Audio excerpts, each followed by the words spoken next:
Agenda आज तक के इस मंच पर एक बार फिर से सभी दर्शकों का बहुत स्वागत है। आपके साथ मैं हूं चित्रा त्रिपाठी और कहा जाता है छत्तीसगढ़िया सबसे बढ़िया और सिंहासन छत्तीसी इस वक्त इस सेशन का हमने नाम रखा हुआ है। खास मौका भी है क्योंकि 3 साल छत्तीसगढ़ के मुख्यमंत्री भूपेश बघेल जी के पूरे होने जा रहे हैं। इसके लिए आपको बहुत बधाई।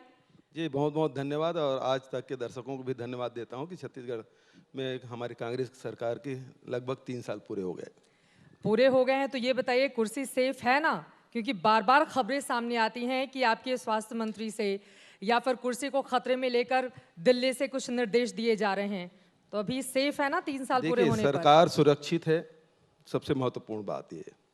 दूसरी बात यह है कि कांग्रेस की सरकार है, उस मुख्यमंत्री कुर्सी पे कौन बैठता है ये तय करने की जिम्मेदारी हाईकमान की है और हाईकमान ने 3 साल पहले मुझे जो जिम्मेदारी दी है अभी तक निरंतर उसका निर्वहन कर रहा हूँ।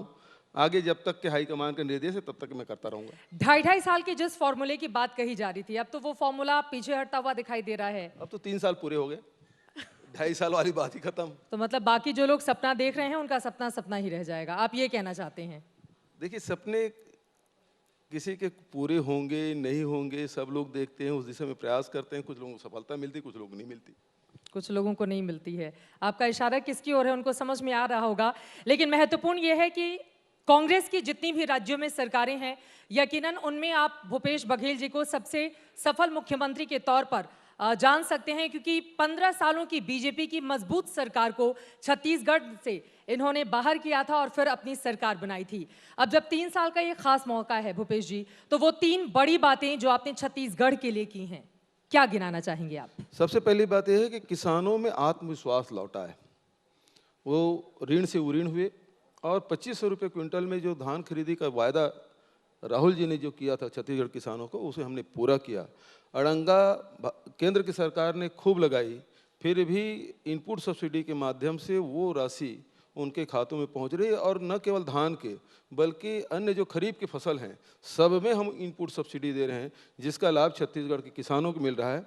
जो आदिवासियों से हमने वादा किया था कि हम 4000 प्रति मानक बोरा के दर से तेंदुपत्ता खरीदेंगे, जो ज़मीन उद्योग नहीं लगा है उस ज़मीन को वापस करेंगे लोहांडी गुड़ा के, उसको हमने पूरा किया। और आदिवासियों के आय में वृद्धि करने के लिए पहले केवल 7 लघु वनोपज खरीदे जाते थे, अब बढ़ के 52 लघु वनोपज हो गए और न केवल उसके एमएसपी में खरीदी की जा रही है बल्कि उसका वैल्यू एडिशन करके लोगों को रोजगार दिया जा रहा है।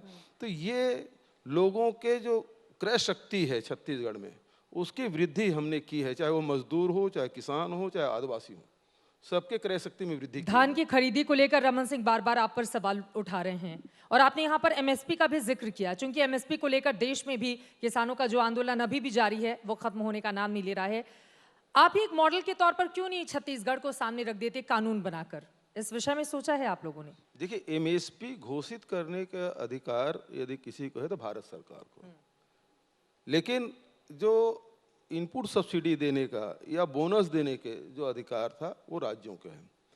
पहले भी केंद्र सरकार जब मनमोहन सिंह जी प्रधानमंत्री थे तो 2 बार उन्होंने बोनस दिया था, राज्य सरकारें भी देती रही। लेकिन जब से 2014 से मोदी जी की सरकार बनी तब से एक आदेश जारी किया गया, कोई भी राज्य अब बोनस नहीं देगा। यदि वो देते हैं तो उसके जो अनाज है उसको एफसीआई में नहीं खरीदा जाएगा और उसके कारण से राज्य दूसरे रास्ते निकाले हैं जिसको इनपुट सब्सिडी कहते हैं। जो भारत सरकार खुद भी 2000 रुपया जो किसान हैं उसको दे रहे हैं 6000 रुपया, मतलब 500 रुपये महीना, जो वो इनपुट सब्सिडी दे रही है। उसी प्रकार की इनपुट सब्सिडी अन्य राज्य भी दे रहे हैं। मैं समझता हूँ कि छत्तीसगढ़ सबसे ज़्यादा इनपुट सब्सिडी देने वाला राज्य है, जो 9000 रुपये प्रति एकड़ है। ये तो किसानों की बात हो गई। केंद्र से आपकी तनातनी लगातार जारी है पीएम आवास के मुद्दे पर भी। अगर योजनाएं वापस दिल्ली लौट कर आ जाएंगी तो आपसे सवाल पूछा जाएगा कि राज्य को जो पैसा देना था आपने उस पैसे को देने में आनाकानी क्यों की? इससे तो गरीब महरूम रह गया ना आवास से। देखिए, जहाँ तक के पीएम आवास की बात है जी, नाम ही प्रधानमंत्री आवास योजना है और उसमें 40% राज्य सरकार दे रही, तो फिर पीएम आवास कहाँ रहा? दूसरी बात, नाम क्या हो जाना चाहिए फिर तो अधिकार राज्यों के भी होना चाहिए। जब पैसा हम दे रहे हैं, करीब करीब आधा 40% हम दे रहे हैं, तो हमको भी अधिकार नाम रखने को होना चाहिए। दूसरी बात, जब सलाह दे दीजिए आप, हो सकता है आपकी हाँ बात बिल्कुल पहुंच ये जाए। है, मैं ये कह सकता हूँ कि ये जो योजना है उसको 100% किया जाना चाहिए, या 90-10 के रेशियो में किया जाना चाहिए। तब समझ आता है कि हाँ प्रधानमंत्री आवास योजना हो। नंबर मतलब एक, 90 एक मिनट दिल्ली एक से मिनट एक जाए मिनट और मेरी बात, 10% राज्य सरकारें दी, आप ये कह रहे एक हैं? मिनट के लिए मैं उसे पूरा कर लूँ। जी। दूसरी बात यह है कि केंद्र सरकार लगातार राज्यों के जो सेंट्रल एक्साइज का जो हिस्सा है वो नहीं दे रही है। हमारे छत्तीसगढ़ में हजारों करोड़ रुपया हम लोगों को नहीं दिया गया, जबकि लगातार सीतारमन जी को, प्रधानमंत्री जी को लगातार हम लोग पत्र लिख रहे हैं कि हमारे जो सेंट्रल एक्साइज का जो हिस्सा है वो पैसा अभी तक के नहीं मिला है, उसको हमको दिया जाए। नंबर एक। नंबर दो से जो सुप्रीम कोर्ट ने जो कोल ब्लॉक निरस्त किए थे और उस कारण से बहुत सारे जो प्राइवेट प्लेयर थे उनको पेनाल्टी लगाई गई थी 259 रुपया प्रति टन के हिसाब से कोयला में। और वो जो राशि है छत्तीसगढ़ में जो इतने खदाने बंद हुए और उसमें लगभग 4140 करोड़ रुपया हमारा पैसा सेंट्रल पूल में जमा हुआ है, उसको रोके बैठे हैं। तो इस प्रकार मैं समझता हूँ कि 15 से 20 हजार करोड़ रुपए हमको लेना है, हमको दे दीजिए, हम तुरंत शुरू करेंगे। हम पीएम आवास योजना बंद नहीं किए हैं, लेकिन आप एक तरफ हमको पैसा नहीं दे रहे हैं और दूसरी तरफ कहें आप योजना शुरू करें, अपना हिस्सा दें, ये कैसे संभव हो सकता है? तो बाकी आप राज्यों में तो बन रहा है। रमन सिंह उदाहरण दे रहे थे कि अब ममता बनर्जी भी बनवा रही हैं, अशोक गहलोत जी राजस्थान में बनवा रहे हैं, सिर्फ आप ही को ज्यादा दिक्कत हो रही है। तो हमको दे दीजिए ना पैसा, हमारा हिस्सा दे दीजिए। हम भीख नहीं मांग रहे हैं, हमारा हिस्सा जो छत्तीसगढ़ का है वो हमको दे दीजिए। उसे क्यों रोक रहे हैं आप? उस पैसा को हमको दे दीजिए, हम तुरंत शुरू करेंगे। हमारे पास जिस दिन पैसा हो जाएगा उस दिन हम अपने मैचिंग ग्रांट दे देंगे। पैसा नहीं आ रहा है दिल्ली से? बिल्कुल नहीं आ रहा है, हम तो यही करें। ये तो सार्वजनिक मंच है और इस मंच से मैं सीधा कह रहा हूँ कि छत्तीसगढ़ के जो सेंट्रल एक्साइज का जो हिस्सा है उसको केंद्र सरकार रोके बैठी है। और 4140 करोड़ रुपया जो कोल में पेनाल्टी लगा था वो पैसा रोक के बैठे हुए हैं। वो 2014 का फैसला है और आज तक के पैसा नहीं मिला है। वो पैसा लगातार हम लोग मांग रहे हैं। नीति आयोग की बैठक हुई उसमें मांगे, प्रधानमंत्री जी के साथ जब भी बैठक हुई, वर्चुअल बैठक हुई, उसमें हमने कहा। सीतारमन जी अभी कुछ दिनों पहले ही मीटिंग रखी, फिर उसमें हम रिमाइंड किए। पिछले दिनों कोल मिनिस्टर स्वयं छत्तीसगढ़ आए थे और उन्होंने सहमति व्यक्त की, हाँ आपका हिस्सा है। जब हमारा हिस्सा उन्होंने मान लिया तो हमको देने में तकलीफ क्या है? इसका मतलब ये अड़ंगाबाजी क्यों कर रही है सरकार रड़ंगाबाजी? इसलिए मैं कांग्रेस का मुख्यमंत्री हूँ। आपने कहा कि 2014 का वो हमारा हिस्सा है, तो 18 तक तो रमन सिंह ही मुख्यमंत्री थे। उस समय फैसले आए ना 2014 में, जो फैसला सरकार बनते ही फैसला नहीं आया था सुप्रीम कोर्ट का, उसके बाद ही फैसला आया। और उसके बाद फैसला आया तो उन्होंने नहीं मांगा होगा, वो जाने। लेकिन जैसे हमारी सरकार बनी, हम पिछले 3 साल से लगातार कोशिश कर रहे हैं कि हमको वो राशि दे दी जाए, लेकिन नहीं मिल रहा है। ठीक है, चलिए आगे बढ़ते हुए, कुछ ऐसी योजनाएं हैं छत्तीसगढ़ की जिसको लेकर मैं चर्चा करूंगी, उसके बाद राष्ट्रीय राजनीति और उत्तर प्रदेश भी लेकर चलेंगे आपको, क्योंकि वहां की जिम्मेदारी भी आपके कंधों पर है। गोबर को लेकर खासतौर पे आप कुछ काम कर रहे हैं छत्तीसगढ़ में, ताकि आदिवासियों को, जो गरीब लोग हैं, उनके जीवन स्तर को सुधारा जा सके, बेहतर बनाया जा सके। क्या है ये योजना जिसके बारे में आप बताएंगे? पूरे देश में अभी जो स्थिति बनी है, एक तरफ मवेशी का कोई व्यापार नहीं हो रहा, खरीदने बेचने का, बिल्कुल, और उसके कारण से न केवल छत्तीसगढ़ बल्कि अन्य प्रदेशों में भी मवेशी एक समस्या बन के उभरा है। जबकि कभी ये जो पशुधन है वो किसान के, मजदूर के, गांव के लोग हों चाहे शहर के लोग हों, एक ताकत के रूप में देखा जाता था। जब उसको ज़रूरत पड़ती थी कि एक जानवर, एक बैल जोड़ी बेच दो, जो गाय बेच दो, तो कुछ पैसे आ जाते थे। लेकिन आज वो समस्या के रूप में है, कोई खरीदने के तैयार नहीं है। और फिर आज टेक्नोलॉजी भी हो गया, दुधारू जो जानवर हैं उसके तो दूध के लिए रख लेते हैं, लेकिन जो बैल है या जो अनुत्पादक दूध उत्पादन नहीं देते वो सड़कों में घूम रहे हैं। तो ये एक समस्या है पूरे देश के सामने और हमारे छत्तीसगढ़ के सामने भी रहा है। तो हमने ये तय किया कि हम यदि गोबर खरीदना शुरू करेंगे तो मवेशी को अपने घर में लोग रखेंगे और चारा भी खिलाएंगे, और उससे जो लड़ाइयाँ होती वो भी नहीं होगा, सड़कों में एक्सीडेंट है वो भी नहीं होगा, खेतों में जो फसलों की जो सुरक्षा है वो भी हो जाएगा। और उसके साथ साथ हमने लगभग छत्तीसगढ़ में 11,000 पंचायत हैं, अब 7,700 पंचायत में हमने गौठान बना लिया है, जिसमें 5 से 10 एकड़ ज़मीन हमने आरक्षित भी कर ली है। और उसमें वर्मी कंपोस्ट बनाने का काम है। पिछले 1 साल में 54 लाख क्विंटल हमने गोबर खरीदा, वर्मी कंपोस्ट भी हमने बनाया, लोगों को उससे रोजगार भी मिला। और जो गोबर विक्रेता हैं, जो पशुपालक हैं, और उसमें से करीब 40% लोग हैं जो भूमिहीन हैं। ऐसे लोगों के आय का एक स्रोत बन गया। और मैं समझता हूँ कि उसमें बहुत सारे लोग हैं जो लाखों रुपया कमाए हैं। यकीनन, बिल्कुल तो उससे एक काम से हमने कई टारगेट, कई लक्ष्य हमने भेद लिए।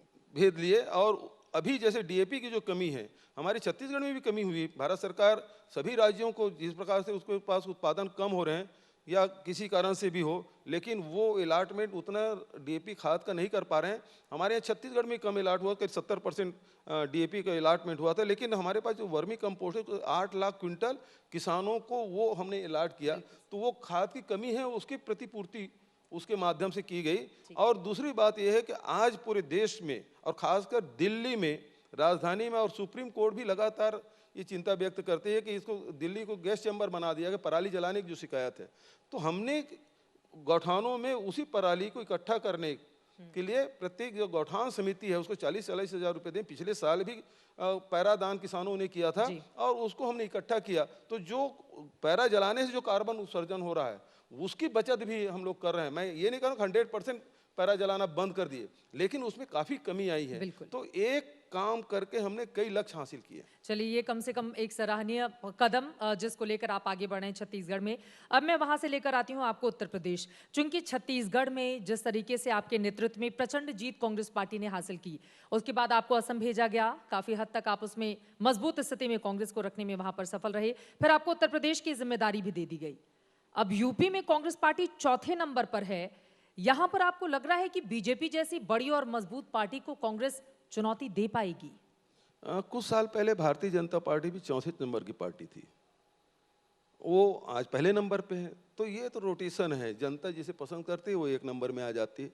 तो पहले मायावती जी को उत्तर प्रदेश की जनता ने परखा, फिर अखिलेश जी को परखा, फिर योगी जी को परखा, अब हम लोगों की बारी है। आपका संगठन कहाँ है उत्तर प्रदेश में? संगठन है 7 सीटों से जब समाजवादी पार्टी के साथ आप मिलकर चुनाव लड़ते हैं, 403 में से सिर्फ 7 मिलती हैं। इस बार तो समाजवादी पार्टी कह रही है हम कांग्रेस से गठबंधन ही नहीं करेंगे। वो बिल्कुल छोटी छोटी पार्टियों को साथ जोड़ रही है। कांग्रेस का नाम लो तो वो फिर बिल्कुल अलग हो जाते हैं अखिलेश यादव। बहुत अच्छा किए हैं, और उसके कारण से हम लोगों ने भी जो हमारी कमजोरी है उसको हमने दूर करने का प्रयास किया। प्रियंका जी के नेतृत्व में हमने संगठन के ढांचा को खड़ा किया। न केवल प्रदेश स्तर पे, संभाग और जिला और न्याय पंचायत और विधानसभा स्तर पर हमने संगठन के ढांचा को खड़ा किया है। और यही संगठन के बदौलत आपने देखा होगा कि सीएम योगी आदित्यनाथ के क्षेत्र में, पीएम आदरणीय नरेंद्र मोदी जी के लोकसभा क्षेत्र में बड़ी रैलियां की हैं, जितनी बड़ी रैली आज तक कोई नहीं कर पाया है। और उसके बाद बुंदेलखंड में, और कल एक बड़ी रैली हमने की है मुरादाबाद में। तो ये संगठन के बदौलत हुआ है, ये नेताओं भरोसे नहीं हुआ। तो वोट में तब्दील होगी, भीड़ तो आ रही है प्रियंका गांधी को देखने के लिए, सुनने के लिए। वोट में कन्वर्ट कर पाएंगे आप इस भीड़ को? मैं यही कह रहा हूँ कि ये संगठन के द्वारा लाए गए लोग हैं, ये ढो के लाए गए लोग नहीं हैं या किराए के लोग नहीं हैं। तो ये जो ताकत हमारी है, जो संगठन की जो बनी है, उसके कारण से संभव हो पाया है, और इसी संगठन के माध्यम से हम लड़ाई लड़ेंगे। अगर संगठन आपका इतना मजबूत हो गया है तो फिर प्रियंका गांधी को चीफ मिनिस्टर उम्मीदवार के तौर पर आगे क्यों नहीं कर देते हैं आप लोग कि अगर अब कांग्रेस की सरकार आएगी यूपी में तो मुख्यमंत्री बनेंगी प्रियंका गांधी? चित्रा जी, लड़ाई तो प्रियंका जी के नेतृत्व में लड़ रहे हैं, लेकिन यदि मुख्यमंत्री कैंडिडेट कौन होगा, ये सवाल मुझसे नहीं, बल्कि ये सवाल तो हाईकमान का। हाईकमान उचित समय में तय करेगी किसको प्रोजेक्ट करना है या नहीं करना है। वो तो हाईकमान कौन है? आप लोग कहते हैं सोनिया गांधी हमारी नेता हैं, लेकिन राहुल गांधी को आप बार बार वकालत कर रहे हैं कि अध्यक्ष पद की जिम्मेदारी उनको संभाल लेनी चाहिए। मैं वकील हूँ, बिल्कुल वकालत कर रहा हूँ, पहले दिन से वकालत कर रहा हूँ राहुल गांधी जी के। जिस दिन पद छोड़ा उसी दिन मैंने कहा कि आप मत छोड़िए, और उसके बाद क्या कहा उन्होंने जब आपने कहा मत छोड़िए? क्या कहा राहुल जी ने? उसमें नैतिकता है, और इसी कारण से उन्होंने कहा कि हार है, उसकी जिम्मेदारी मैं लेता हूं और पद त्यागता हूं। उन्होंने त्यागा। फिर आप कह रहे हैं कि उसी कुर्सी पर वो दोबारा बैठ जाएं? वो हम जैसे कार्यकर्ताओं की इच्छा है, वो अपना काम कर रहे हैं, हम अपना काम कर रहे हैं। लेकिन राहुल गांधी जब से उनका कद बड़ा हुआ, अमेठी के बाद से हम सब ने देखा, उनके नेतृत्व में जब जब आप चुनाव में गए उस तरह की सफलता आपको हासिल नहीं हुई, और प्रशांत किशोर भी गिना रहे हैं कि बीते 10 सालों में 90% ऐसे चुनाव रहे जो कांग्रेस पार्टी हार गई है। बिल्कुल गलत बोल रहे हो। कर्नाटक हम जीते थे, महाराष्ट्र हम जीते, महाराष्ट्र आप कहाँ जीते थे? हम सरकार में है भाई। सरकार में, भारतीय जनता पार्टी सरकार में। क्या उन्होंने तो रातों रात शपथ दिला दिया था, क्या हुआ? बहुमत सिद्ध नहीं कर पाए। हम बहुमत में, हम सरकार में। झारखंड में हम सरकार में, गोवा में आपने चुरा लिया, नॉर्थ ईस्ट में आप लगातार विधायकों की चोरी कर रहे हैं, तो जीते कहाँ हैं आप? यदि मोदी जी अपने लोकसभा चुनाव के बाद कहें तो राज्यों में उसकी स्वीकार्यता नहीं है, चाहे वो बंगाल की बात कहें, चाहे जहाँ बैठे हैं दिल्ली उसकी बात कहें, चाहे और अन्य जगह देख लीजिए, उसकी स्वीकार्यता कम हो गई है। जिन राज्यों का आपने जिक्र किया, अगर हम पंजाब और छत्तीसगढ़ जैसे राज्य छोड़ दें तो हर जगह कांग्रेस पार्टी पिछलग्गू पार्टी के तौर पर ही देखी जाती है। आपने झारखंड का नाम लिया, वहां पर तो झारखंड मुक्ति मोर्चा प्रमुख पार्टी के तौर पर है, बाकी आरजेडी कांग्रेस पार्टी नीचे से है। आपने जिक्र किया महाराष्ट्र का, वहां पर भी आप लोग नीचे से हैं। देखिए तो ये तो अब कोलिशन गवर्नमेंट का जमाना आया है, तब से गठबंधन लगातार चलते रहा है। आज जो सत्ता में बैठे हैं वो भी गठबंधन करके बैठे हैं, उसके बिना कहाँ हैं? पंजाब में आपके वजूद क्या है? उसके साथ गठबंधन करके आप बैठे थे। अब दूसरे राज्यों में भी देखें तब गठबंधन, केंद्र में देखें तब भी गठबंधन, तो बिना गठबंधन के आप कहाँ चल पा रहे हैं? यूपी में आप क्यों नहीं कर पा रहे हैं? नहीं, यूपी में पूर्ण बहुमत होने के बाद भी आप छोटे दलों से गठबंधन भारतीय जनता पार्टी कर रही कि नहीं कर रही है? तो ये गठबंधन का युग है, कौन छोटा है कौन बड़ा है ये महत्वपूर्ण नहीं है। महत्वपूर्ण ये है कि ये समय ही आया है जो गठबंधन का चला। जबकि एक समय था जब राजीव जी के समय में 200 सीट आने के बाद भी उन्होंने सरकार नहीं बनाई, लेकिन उस समय, उसके बाद से आप देखेंगे लगातार भारतीय राजनीति में परिवर्तन आया, और परिवर्तन के बाद ये है कि अब कोलिशन गवर्नमेंट के बिना नहीं चलेगा। बार बार कितना चुनाव कराएंगे? सब दलों ने भी समझा उस बात को, राजनीति के लोग समझे, और वो दौर चला है। वो दौर से अभी कहाँ बाहर आए हैं? एक दलीय व्यवस्था कहाँ आ पाई है? एक दलित सरकार। तो इसी से जुड़ा हुआ मेरा अगला सवाल है ना, अगर आपको जिम्मेदारी उत्तर प्रदेश की दी गई है जी, तो फिर आप क्यों बच रहे हैं गठबंधन से? क्या अखिलेश यादव से आप लोगों, वो तो मना कर रहे हैं, लेकिन क्या आप लोगों की बात हुई है? क्योंकि बिना गठबंधन की राजनीति के अगर चलना मुश्किल है तो यूपी में आपको ढूंढना पड़ेगा ना साथी। देखिए हम लोग भी छोटे छोटे दलों से गठबंधन कर रहे हैं, इतने सारे दल बन गए हैं, और जब जाते हैं तो पता चलता है कि जिला स्तर पे, संभाग स्तर पर इतने सारे दल बन गए हैं, और उन दलों से भारतीय जनता पार्टी भी गठबंधन कर रही है, सपा वाले भी गठबंधन कर रहे हैं, हम लोग भी गठबंधन कर रहे हैं। लेकिन क्या आप लोगों के मन में है कि 2017 जैसा गठबंधन समाजवादी पार्टी के साथ फिर से होना चाहिए अगर बीजेपी को हराना है? देखिए दोनों पार्टी के नीति नियंत्रक ये मानते हैं कि हमको गठबंधन से फायदा नहीं होगा तो नहीं कर रहे हैं। आप क्या मानते हैं? भाई सामने वाला तैयार नहीं था, जबरदस्ती थोड़ी गठबंधन कर लें। आप लोग एक प्रस्ताव अच्छा लेकर जाएंगे ना कि ये हमारा अच्छा प्रस्ताव है, स्वीकार कीजिए। चित्रा जी, सबसे पहले सपा ने घोषणा की कि हम किसी से गठबंधन नहीं करेंगे। फिर मायावती जी ने, बसपा नेत्री हैं, उन्होंने कहा कि हम किसी से गठबंधन नहीं करेंगे। तो हमारे पास कोई ऑप्शन तो है ही नहीं। अखिलेश यादव जी ने, जब हमारा कॉन्क्लेव हुआ था लखनऊ में, तो उनसे ये सवाल पूछा गया था। हमने जब उनसे सवाल पूछा कि क्या कांग्रेस पार्टी के साथ आप गठबंधन करेंगे, उन्होंने सीधा जवाब नहीं दिया। लेकिन जब अगला उनकी ओर से कहा गया कि छोटे छोटे दल हैं जिनसे हम गठबंधन करेंगे, तो उनसे पूछा गया कि कांग्रेस, तो बोले कि यूपी में तो कांग्रेस छोटा दल है। इसके आगे उन्होंने कुछ नहीं बोला।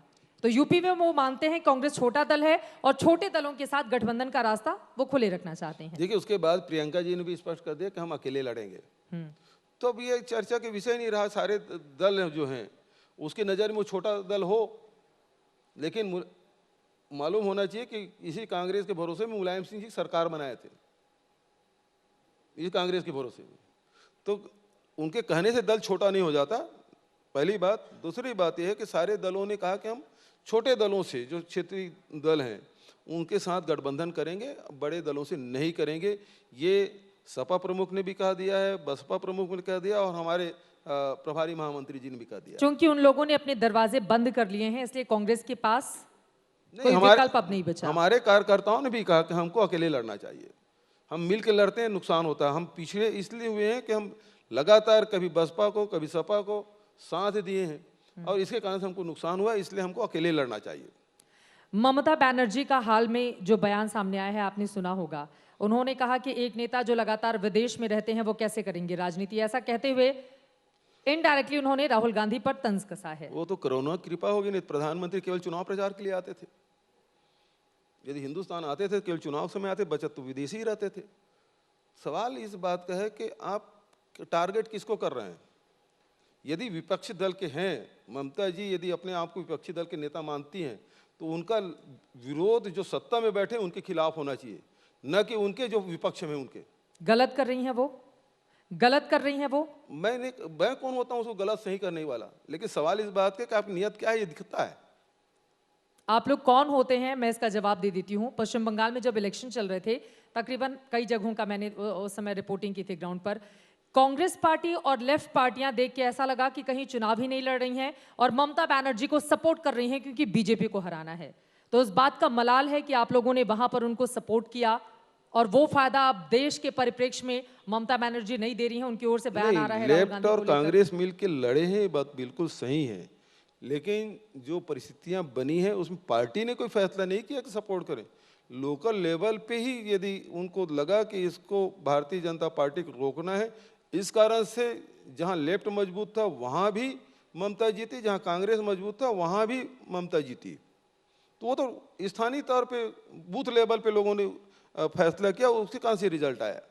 लेकिन वो अब आपको रिटर्न गिफ्ट नहीं दे रही हैं। हम रिटर्न गिफ्ट का हम उम्मीद भी नहीं करते। तीसरा मोर्चा वो बना रही हैं, खुद को प्रधानमंत्री का सपना देखकर सारे दलों को एकजुट कर रही हैं। आपको लग रहा है कि ममता बनर्जी कामयाब होंगी इसमें? सबको प्रयास करना चाहिए, उसमें बुराई क्या है। वो कांग्रेस का विकल्प बनना चाहती हैं विरोध का। लेकिन कांग्रेस के विकल्प बन कैसे सकते हैं, वो तृणमूल के साथ कांग्रेस को रखे हुए ना। ठीक है, अब आगे बढ़ते हुए देश के नेतृत्व के लिए, चूंकि बार बार ये सवाल पूछा जाता है कहीं भी जाओ कि प्रधानमंत्री नरेंद्र मोदी हैं, उनके बराबर कद या चेहरा या विपक्ष में कोई भी ऐसा दूर दूर तक नजर नहीं आता है। अगर कांग्रेस पार्टी इतने आक्रामक तरीके से आगे बढ़ी है, आप लोग बार बार राहुल गांधी को कांग्रेस पार्टी का अध्यक्ष बनाए जाने की बात और वकालत करते हैं, तो क्यों नहीं आप देश की जनता को बताते हैं कि कांग्रेस पार्टी बनेगी, राहुल गांधी हमारे प्रधानमंत्री बनेंगे। राहुल गांधी को लेकर एक डर भी दिखता है कांग्रेस पार्टी के भीतर, ऐसा क्यों है? देखिए, ये तो जनता तय करती है कोई नेता कितना बड़ा होगा। आप देखेंगे अटल बिहारी वाजपेयी जी बड़े कद के नेता थे और उसके सामने यही कहा जाता है कांग्रेस में कोई नेता नहीं है, लेकिन अकेली सोनिया गांधी जी पूरे देश में निकली और अटल बिहारी वाजपेयी जैसे कद्दावर नेता को परास्त करके यूपी की सरकार बनाए। तो ये तो जनता की जो अपील, कब किस बात पे जनता अपील स्वीकार कर ले और किसको धाराशाही कर दे, किसको स्वीकार कर ले, इसको कहा नहीं जा सकता। लेकिन सबका वक्त आता है, अभी मोदी जी का वक्त है। तो राहुल गांधी और प्रियंका गांधी में अभी किसका वक्त है जी? राहुल गांधी और प्रियंका गांधी में अभी किसका वक्त चल रहा पार्टी है? तय करेगी उसको। आपको अपनी देखिए, पसंद का बड़ा नेता कौन आप लगता दोनों है? की तुलना आप करना चाहते हैं, दोनों भाई बहनों के बीच में कोई झगड़ा नहीं है। प्रियंका जी को शुरू से यूपी की जिम्मेदारी दी गई है, वो पूरी शिद्दत के साथ यूपी में जुटी हुई है। तो जो जिम्मेदारी पार्टी ने तय किया वो काम वो कर रही हैं। जहाँ तक राहुल जी की बात है, राहुल जी राष्ट्रीय अध्यक्ष चूँकि रह चुके हैं और राष्ट्रीय राजनीति में हमेशा वो सक्रिय रहे हैं, तो निश्चित रूप से राहुल जी दूसरा हमारा अध्यक्ष बनना चाहिए। राहुल गांधी जी को अध्यक्ष बनना चाहिए, ये आप लोगों की आवाज है जी। चलिए, वक्त मुझे इतने की ही इजाजत देता है, लेकिन चलते चलते चूंकि हाल ही में प्रधानमंत्री नरेंद्र मोदी राष्ट्र के नाम संबोधन करते हैं और तीनों कृषि कानूनों की वापसी की घोषणा करते हैं, दोनों सदनों से वो पास भी हो गया है।